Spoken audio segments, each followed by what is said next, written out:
BJP दोबारा election जीत चुकी है। 27 साल बाद बीजेपी दिल्ली में सरकार बना रही है। दोस्तों, नरेंद्र मोदी की क्या कामयाबी का राज है? वो इलेक्शंस कैसे जीत जाते हैं? आरजू से भी बात करी थी तो वो बोल रही थी कि अगर ऑपोजिशन जीती तो पाकिस्तान में छूटेंगे पटाखे, वरना तो पाकिस्तान में मातम मनाया जाएगा कि बीजेपी और नरेंद्र मोदी की एक और जीत हो गई। अभी जो दिल्ली के अंदर इलेक्शंस हो रहे हैं, उसमें मैंने देखा है कि उनकी पार्टी जो है, उनके पास तकरीबन 48 सीट्स हैं।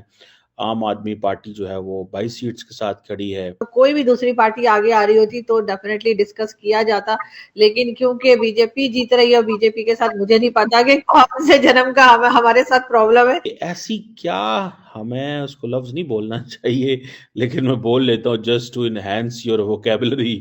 हमारे पंजाबी में कहते हैं ऐसी क्या गिदड़ सिंगी है कि मोदी साहब जो है वो हमेशा जीत जाते हैं। नरेंद्र मोदी जी को कहना चाहता हूं, मोदी जी इस जन्म में तो आप हमको नहीं हरा सकते दिल्ली के अंदर आम आदमी पार्टी को, आपको दूसरा जन्म लेना पड़ेगा। मोदी जी की जो फतह होगी वो पाकिस्तान की बहुत बड़ी हार होगी और पाकिस्तान सख्त परेशान है इस बात से। दूसरा ये है कि पाकिस्तान का हाथ नहीं पड़ रहा क्योंकि इंडिया में अपोजिशन बहुत कमजोर है, वो अपोजिशन को भी इस्तेमाल नहीं कर सकते अपने मफाद के लिए, तो पाकिस्तान परेशान है कि नरेंद्र मोदी साहब जो नाकाबिले शिकस्त समझे जा रहे हैं। तो जालिमो मोदी आ गया है, ये बात सच साबित हो गई है। तो ये अरविंद केजरीवाल साहब को देखेंगे तो दोनों की पार्टी में, दोनों के ऑब्वियसली बहुत ऑरा में फर्क है। मोदी ग्लोबल लेवल का लीडर है, ग्लोबल लेवल का उसका इन्फ्लुएंस है, and so on and so fourth. अच्छा, पाकिस्तान इसलिए परेशान है क्योंकि अगर ऑपोजिशन इंडिया में स्ट्रांग हो तो पाकिस्तान इसमें मौका ढूंढता है। आप ये कह रहे हैं मुझसे? बिल्कुल बिल्कुल, ये बात बिल्कुल सही है।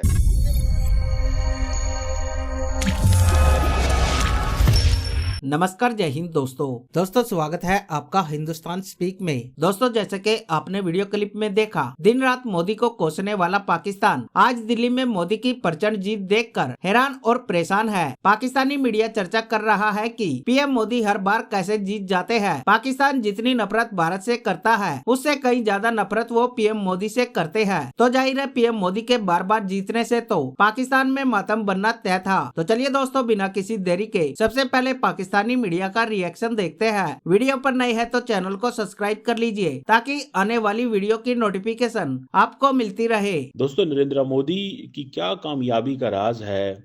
वो इलेक्शंस कैसे जीत जाते हैं? अभी जो दिल्ली के अंदर इलेक्शंस हो रहे हैं, उसमें मैंने देखा है कि उनकी पार्टी जो है, उनके पास तकरीबन 48 सीट्स हैं। आम आदमी पार्टी जो है वो 22 सीट्स के साथ खड़ी है।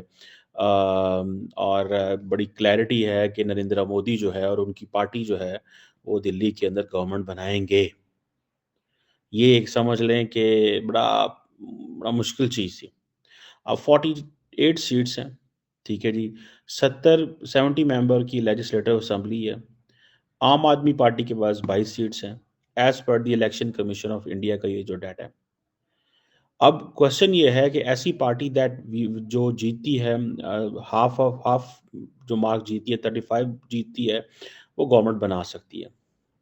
सो ये कहा जाता है कि ये जो इलेक्शन है ये बड़ा इंपॉर्टेंट था कि इसमें इज्जत बेइज्जती का मसला होता है हमारे south Asia, India, Pakistan, Bangladesh, Indian area के अंदर ना, कि जी बीजेपी का इज्जत बेइज्जती का मसला है, आम आदमी पार्टी की इज्जत बेइज्जती का मसला है। कांग्रेस तो खैर बाहर थी सारी गेम में, ठीक है जी।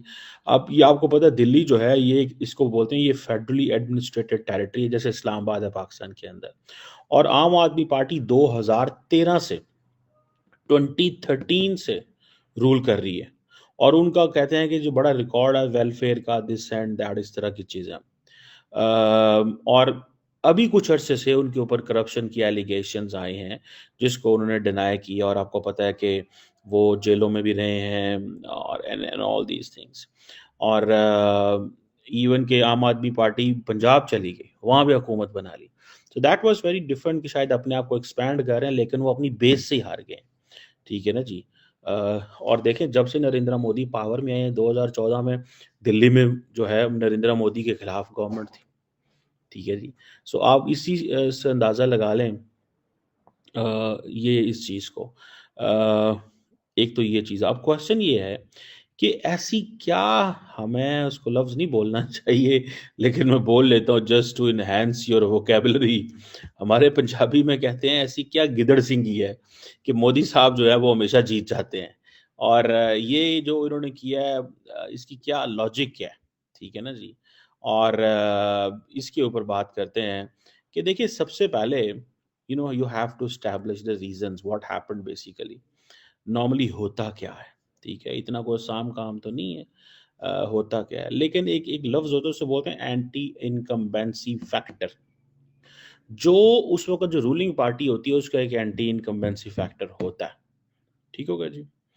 अब ये सारी की सारी जो बात है इसको समझने की ज़रूरत है। एंटी इनकम्बेंसी फैक्टर होता है। अब इसमें आप देखें कि एक तरफ हम ये देखते हैं कि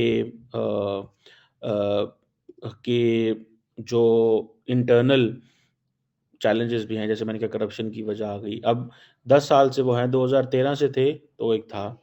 ये वैसे एंटी इनकम्बेंसी नरेंद्र मोदी के भी थे लेकिन वो जीतते रहे हैं।